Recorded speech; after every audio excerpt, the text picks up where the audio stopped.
Benvenuti, io sono Rita Real Paracrime, la vostra guida nell'universo dei misteri risolti e dei casi criminali più intricati. In questo canale esploreremo le profondità dell'oscurità, analizzando fatti e teorie per svelare la verità dietro ogni enigma. Se ancora non mi conosci, meglio così, sei ancora in tempo per scappare, ma se vuoi far parte del mio strano mondo, iscriviti al mio canale e fammi sapere cosa ne pensi dei miei video. Intanto volevo fare anche una piccola precisazione per quanto riguarda il mio microfono.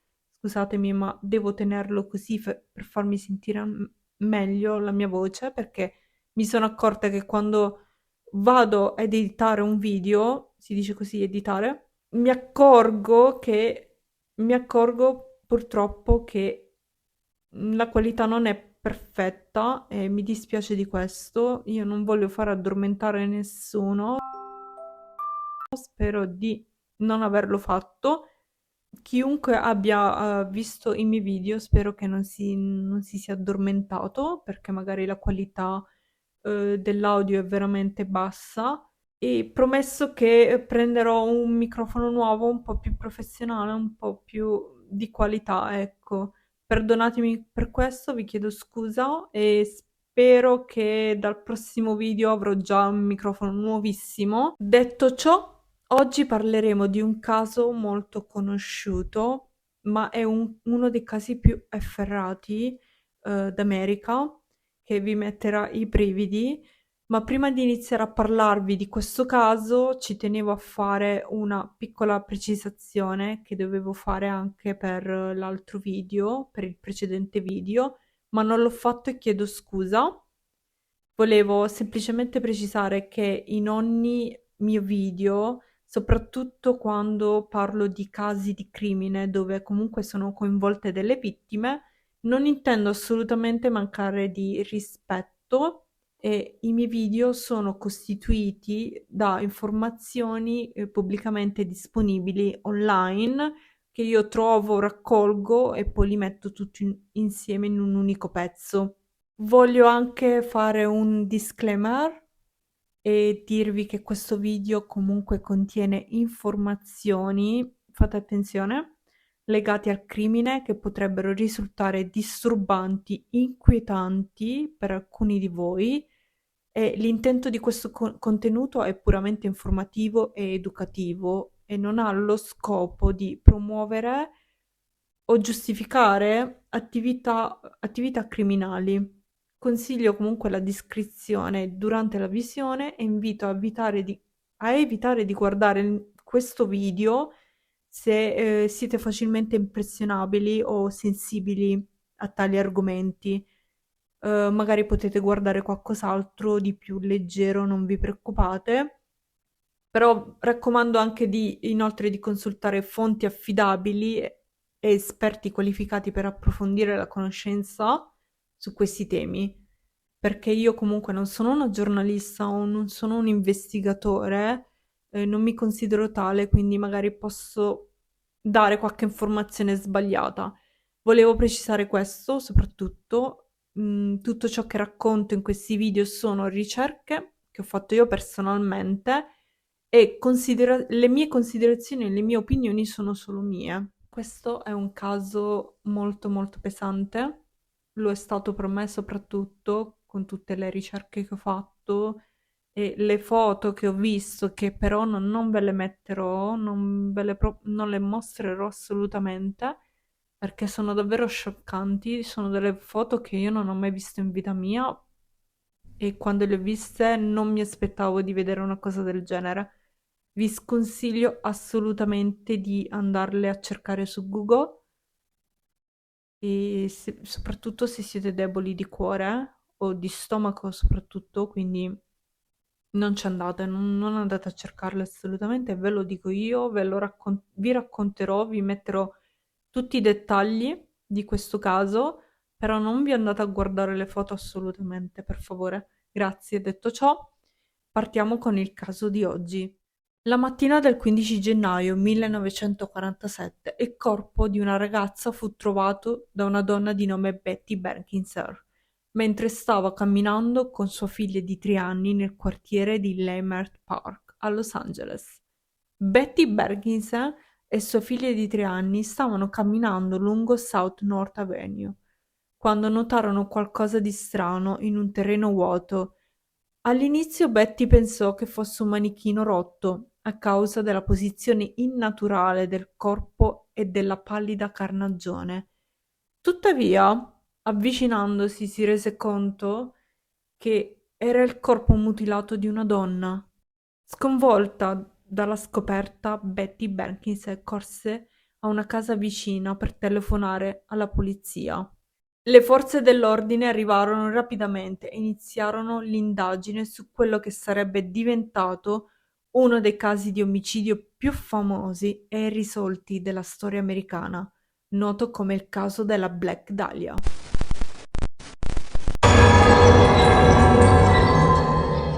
La polizia non fu in grado di identificare questo povero corpo mutilato, tra l'altro, e si erano trovati di fronte ad una scena davvero scioccante e davvero facevano fatica a identificare questo corpo e fu così che loro mandarono poi le impronte digitali all'FBI che in meno di un'ora riuscirono a identificarla perché comunque era presente nei loro archivi e questa ragazza era Elizabeth Short. Los Angeles, home to the stars of Tinseltown, the home also to murder. The horrific slaying of Betty Short, aka the Black Dahlia, has captured the imagination of the Southland and baffled the best minds in law enforcement. The brutal killing of aspiring actress Elizabeth Short shocked Los Angeles. Young, beautiful victim. All this during a time when serial killers weren't running rampant. It captured the public's imagination. And became the most famous unsolved case in Hollywood history. Ma torniamo indietro, facciamo un passo indietro, forse anche di più, e voglio raccontarvi chi era Elizabeth Short. Elizabeth Short è nata il 29 luglio 1924 nella sezione Hyde Park di Boston. È la terza di 5 figlie di Cleo Alvin Short Jr. e sua moglie Phoebe May Sawyer. Suo padre, Cleo Alvin, era un marinaio della Marina degli Stati Uniti nato nel 1885 a Gloucester e sua madre Phoebe May era una casalinga nata nel 1897 a Millbridge. Si sposarono a Portland e nel 1927 si trasferirono a Medford, in un sobborgo di Boston, lo stesso anno. Il padre di Elizabeth Short costruiva campi da minigolf fino a quando perse la maggior parte dei suoi risparmi nel crollo del mercato azionario nel 1929 e nel 1930 la sua auto fu trovata abbandonata sul Charleston Bridge e si presumeva che si fosse gettato nel Charles River. Credendo che suo marito fosse deceduto, la madre di Short iniziò a lavorare come contabile per sostenere la famiglia. Afflitta da bronchite, Elizabeth e da gravi attacchi d'asma, subì un intervento chirurgico ai polmoni all'età di 15 anni, dopodiché i medici le suggerirono di trasferirsi periodicamente in un clima più mite per prevenire ulteriori problemi respiratori. Sua madre infatti la mandò a trascorrere gli inverni con amici di famiglia a Miami, Florida, per i successivi 3 anni. Elizabeth lasciò anche la scuola superiore, la Medford High School, durante il suo secondo anno e non completò mai il diploma. La sua vita fu poi segnata da un continuo spostarsi tra varie città cercando lavoro e inseguendo il sogno di diventare attrice a Hollywood, il che rese impossibile riprendere e completare gli studi formali. Alla fine del 1942 la madre di Short ricevette una lettera di scuse dal marito, era vivo praticamente, che si presumeva fosse deceduto, nella quale rivelava di essere vivo e di aver iniziato una nuova vita in California, giustamente scappato via dalla moglie. Nel dicembre dello stesso anno, all'età di 18 anni, Elizabeth si trasferì a Vallejo, penso di averlo pronunciato bene, in California, per vivere appunto con suo padre che non vedeva dall'età di 6 anni. In quel periodo lavorava presso il vicino cantiere navale, di Mare Island sulla baia di San Francisco. Ma tra lei e il papà comunque ci furono così tanti litigi che la portarono a trasferirsi nel gennaio del 1943. Short trovò lavoro presso il Base Exchange a Camp Cook, vicino a Lompoc. Madonna, con questi termini, perdonatemi. Ha vissuto brevemente con un sergente del US Army Air Force, che secondo quanto riferito però la maltrattava.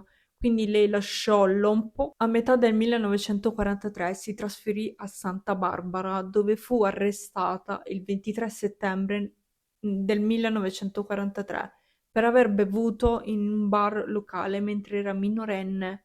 Le autorità minorili la rimandarono indietro e, e dalla sua famiglia lei tornò in Florida e faceva infatti delle visite occasionali alla sua famiglia vicino a Boston. Mentre si trovava in Florida, Elizabeth conobbe il maggior Matthew Michael Gordon Jr., non so quanti nomi abbia questo ragazzo, comunque un ufficiale decorato dell'Army Air Force del secondo Air Commando Group e che si stava comunque addestrando per il dispiegamento nel teatro del sud asiatico della seconda guerra mondiale.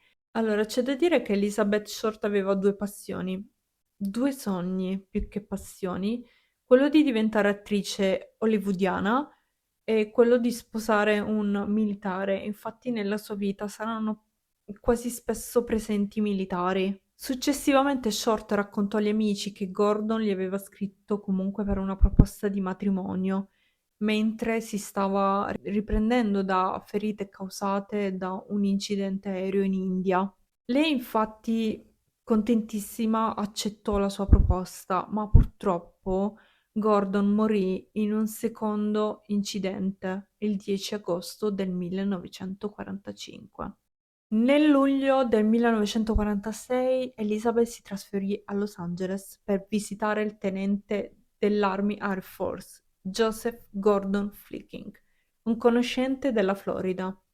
Lavorava come cameriera e aveva affittato una stanza dietro il nightclub Florent Gardens sulla Hollywood Boulevard.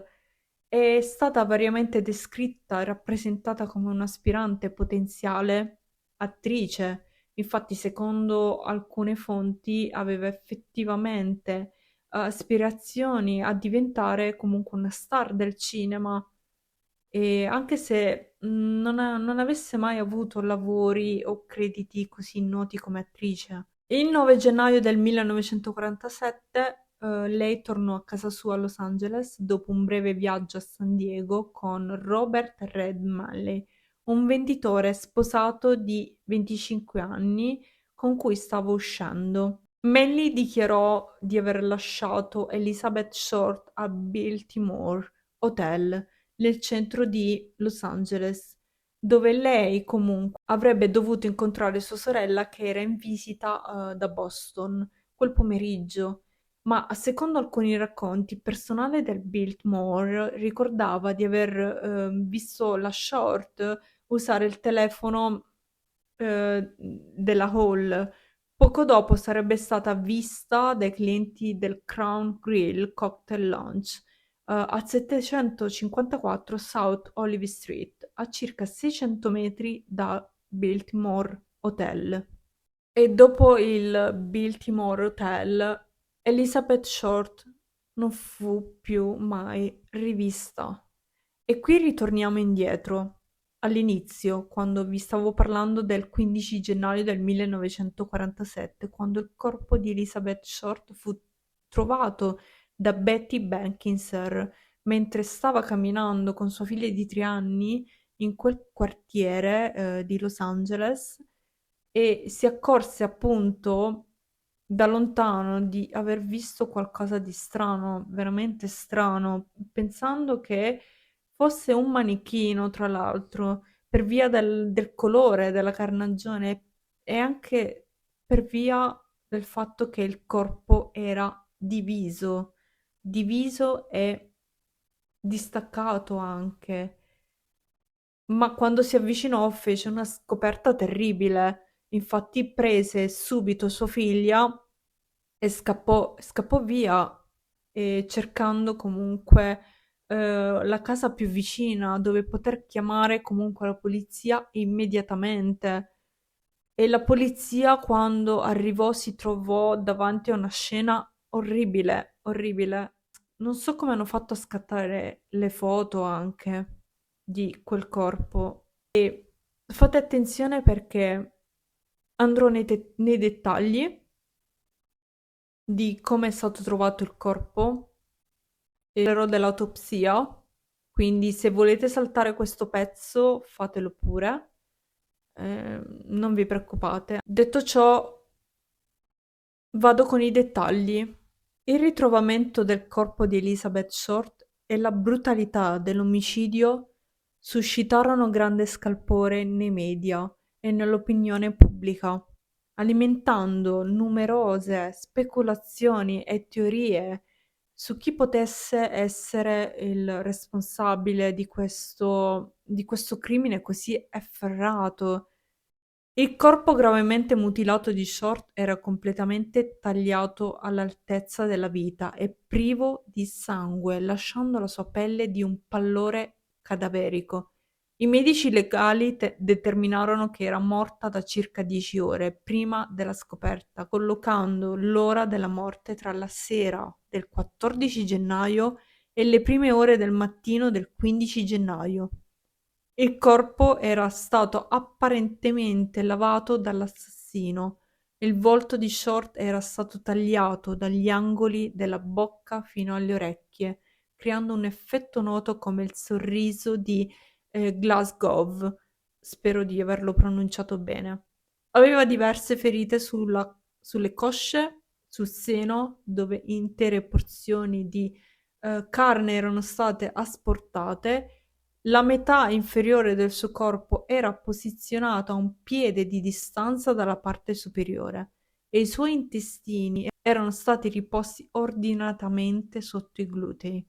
Il cadavere era stato posizionato con le mani sopra la testa, i gomiti piegati da angolo retto e le gambe divaricate. Un'autopsia sul corpo di Short fu eseguita il 16 gennaio 1947 da Frederick Newberg, il coroner della contea di Los Angeles. Il rapporto dell'autopsia di Newberg affermava che Short era alta 1,65 m, pesava 52 kg, aveva occhi azzurro chiaro, capelli castani e denti gravemente cariati. C'erano segni di legature sulle caviglie, polsi e collo, e una lacerazione irregolare con perdita superficiale di tessuto sul seno destro. Newberg notò anche lacerazioni superficiali sull'avambraccio destro, sul braccio superiore sinistro e sulla parte inferiore sinistra del torace. Il corpo era stato tagliato completamente a metà, utilizzando una tecnica insegnata negli anni 30 chiamata emicorporectomia, e il taglio fu eseguito dopo la morte, secondo il coroner. Il cranio non era fratturato, ma c'erano lividi sulla parte anteriore destra del cuoio capelluto. La causa della morte fu determinata a essere emorragia dalle lacerazioni al viso e colpi alla testa che aveva subito. Lacerazioni al viso perché, come vi avevo già detto prima, sul suo viso era stato fatto un taglio da formare un sorriso come quello di Joker, che tutti noi conosciamo, il famoso Joker presente nel film di Batman. Furono anche prelevati campioni dal suo corpo per testare la presenza di sperma, ma i risultati furono negativi. Il 21 gennaio 1947 una persona che affermava di essere l'assassino di Short fece una telefonata all'ufficio di James Richardson, l'editore dell'Examiner, e disse che aveva intenzione di consegnarsi ma non prima di aver permesso alla polizia di inseguirlo ulteriormente. Inoltre, il chiamante disse a Richardson di aspettarsi alcuni souvenir di Elizabeth Short per posta. Infatti, il 24 gennaio fu scoperta una busta sospetta indirizzata al Los Angeles Examiner e altri giornali di Los Angeles, con parole individuali ritagliate e incollate da ritagli di giornale. Inoltre un grande messaggio sul fronte della busta recitava: "Qui ci sono gli oggetti di Dahlia". La busta conteneva il certificato di nascita di Short, biglietti da visita, fotografie, nomi scritti su pezzi di carta e un'agenda con il nome di Mark Hansen inciso sulla copertina. Il pacchetto era stato accuratamente pulito con benzina. Stessa cosa era stato fatto con il corpo di Short, il che portò la polizia a sospettare che il pacchetto appunto fosse stato inviato direttamente dal suo assassino. Nonostante gli sforzi per pulire il pacchetto, furono sollevate diverse impronte parziali dalla busta e inviati all'FBI per i test. Tuttavia, le impronte furono compromesse durante il trasporto e quindi non poterono essere analizzate correttamente. Lo stesso giorno in cui il pacchetto fu ricevuto dall'Examiner, una borsetta e una scarpa di camoscio nero furono segnalate sopra un bidone della spazzatura, in un vicolo poco distante da North Avenue, a 2 miglia dalla scena del crimine. Gli oggetti furono recuperati dalla polizia, ma anche loro erano stati puliti con benzina, distruggendo qualsiasi impronta digitale. Il 14 marzo una presunta nota di suicidio scarabocchiata a matita su un pezzo di carta fu trovata nascosta in una scarpa in un mucchio di abiti da uomo al bordo dell'oceano, ai piedi di Breeze Avenue a Venice. La nota recitava: "A chi può interessare, ho aspettato che la polizia mi catturasse per l'omicidio della Dahlia Nera, ma non è successo. Sono troppo codardo per consegnarmi, quindi questa è la soluzione per me". Il mucchio di abiti fu visto per la prima volta da un custode della spiaggia che segnalò la scoperta al capitano dei bagnini, John Dillon. Dillon avvisò immediatamente il capitano della stazione di polizia di West Los Angeles, ma questi abiti trovati non davano alcun indizio sull'identità del loro proprietario. Ma la polizia pensò che Mark Hansen doveva essere uno dei sospettati perché era il proprietario non solo dell'agenda trovata nel pacchetto, se vi ricordate il suo nome era inciso sull'agenda, ma era anche il ricco proprietario comunque di un locale dei nightclub e conoscente anche di Elizabeth. Infatti, secondo alcune fonti, Hansen confermò anche che la borsetta e la scarpa scoperte nel vicolo appartenevano effettivamente a Short. Un'amica e conquilina di Elizabeth disse anche agli investigatori che Short aveva recentemente rifiutato le avance sessuali di Hansen, suggerendo come potenziale motivo per ucciderla, ma fu scagionato da ogni sospetto nel caso. Oltre a Ansel, il Dipartimento di Polizia di Los Angeles intervistò oltre 150 uomini nelle settimane successive, ritenendoli potenziali sospettati. Manley, che era stato una delle ultime persone a vedere Short viva, fu anche investigato, ma fu scagionato da ogni sospetto dopo aver superato numerosi esami di poligrafo. La polizia intervistò anche diverse persone elencate nell'agenda di Hansen, tra cui Martin Lewis, che era stato un conoscente di Short. Lewis fu in grado di fornire un alibi per la data dell'omicidio di Short, poiché si trovava a Portland, Oregon, a visitare il suocero morente, quindi anche lui era fuori dalla lista dei sospettati. Il 26 gennaio un'altra lettera fu ricevuta dall'Examiner, questa volta scritta a mano, che diceva: "Eccola, mi consegnerò mercoledì 29 gennaio alle 10 del mattino. Mi sono divertito con la polizia". La lettera indicava anche un luogo dove il presunto assassino si sarebbe consegnato. La polizia aspettò nel luogo indicato la mattina del 29 gennaio, ma il presunto assassino non si presentò. E invece all'una, negli uffici dell'Examiner ricevettero un'altra lettera, l'ennesima, ritagliata e incollata che diceva «Ho cambiato idea, non mi avreste dato un trattamento equo». Pure, non basta quello che ha fatto, pretende pure di avere un trattamento equo. Vabbè. Anche l'Herald Express ricevette diverse lettere dal presunto assassino, ancora una volta realizzati con ritagli di giornale, una delle quali diceva «Mi arrenderò per l'omicidio della Dahlia se otterrò 10 anni, non cercate di trovarmi». Il Dipartimento di Los Angeles prese in considerazione la possibilità che l'assassino fosse un chirurgo, un medico o qualcuno con conoscenze mediche. A metà febbraio, infatti, nel 1947, emise un mandato per la University of Southern California Medical School, situata vicino al luogo in cui fu scoperto il corpo, richiedendo un elenco completo degli studenti e del programma. L'università consentì, purché le identità degli studenti rimasero private. Furono condotti controlli di background, ma anche lì non ci furono risultati. Nella primavera del 1947 l'omicidio di Short era diventato un caso irrisolto con pochi nuovi indizi. Il sergente Finis Brown, uno dei principali detective del caso, incolpò la stampa di aver compromesso l'indagine e nel settembre del 1949 una gran giuria si riunì per discutere delle carenze dell'unità omicidi del Dipartimento di Los Angeles, basate sul loro fallimento nel risolvere numerosi omicidi, soprattutto quelli di donne e bambini. Negli anni precedenti, tra cui quello di Short, a seguito della gran giuria furono condotte ulteriori indagini sul passato di Short, con i detective che tracciarono i suoi movimenti di tutte le città in cui lei era stata. E intervistarono anche persone che la conoscevano in Texas e New Orleans. Tuttavia le interviste non portarono informazioni utili per l'omicidio. Erano tantissimi i sospettati, ma fu un certo Odell ad attirare maggiore attenzione.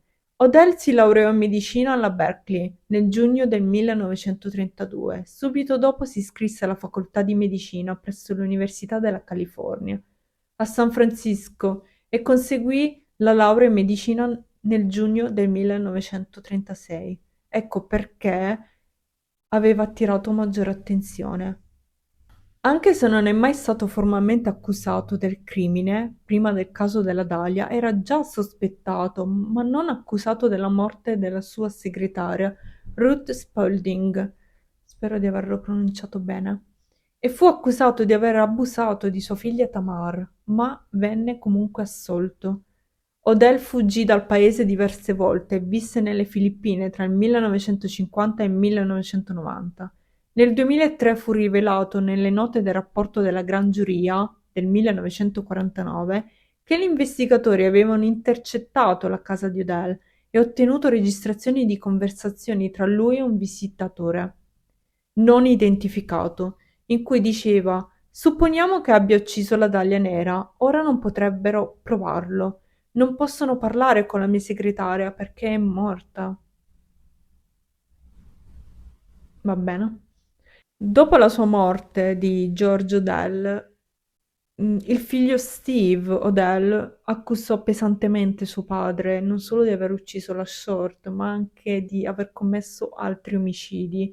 Però purtroppo George Odell non è mai stato accusato di niente, fu sempre assolto e non si sa il perché. He was untouchable, and the head of LA County Health Department. Fu anche offerta una ricompensa di $10.000 dal consigliere comunale Lloyd G. Davis per chiunque avesse informazioni sull'assassino di Short. Dopo l'annuncio della ricompensa, varie persone si fecero avanti con confessioni, ma la maggior parte delle quali la polizia ritenne che fossero false. Infatti, alcuni falsi confessori furono anche accusati di ostacolo alla giustizia, ovviamente. Purtroppo questo caso non ha mai trovato un colpevole, e questo perché le indagini furono compromesse da tanti fattori. La scena del crimine fu contaminata e non fu eseguita una corretta indagine. Sappiamo tutti poi che a quei tempi non si avevano gli stessi strumenti che si hanno adesso praticamente. Elizabeth Short non ha mai avuto la sua giustizia e di questo mi dispiace tantissimo. E dopo il suo caso ci furono tanti altri omicidi molto simili con lo stesso modus operandi, ma senza trovare il vero colpevole. Ed è terribile questa cosa, davvero terribile. Io, cari amici del Paracrime, questo è tutto quello che ho trovato e sono sicura che c'è molto molto di più su questo caso. Infatti, tante verità penso che siano state occultate. Questa è una mia opinione personale. Secondo me non è mai stato trovato il colpevole perché forse non lo volevano trovare o forse hanno cercato di nasconderlo, quindi potrebbe essere chiunque, potrebbe essere stato chiunque. Quello che mi viene da pensare è che poteva essere anche qualcuno magari della polizia, qualcuno comunque di potente e per questo motivo forse non è mai stato preso. Qualcuno che si nascondeva benissimo. Ovviamente questa è semplicemente la mia opinione, la mia considerazione. Come sempre vi ringrazio per aver guardato il mio video e fatemi sapere cosa ne pensate scrivendolo magari nei commenti e se questo video vi è piaciuto mettete un like e iscrivetevi al canale se vi va ovviamente e che dire, ci vediamo al prossimo video. Ciao!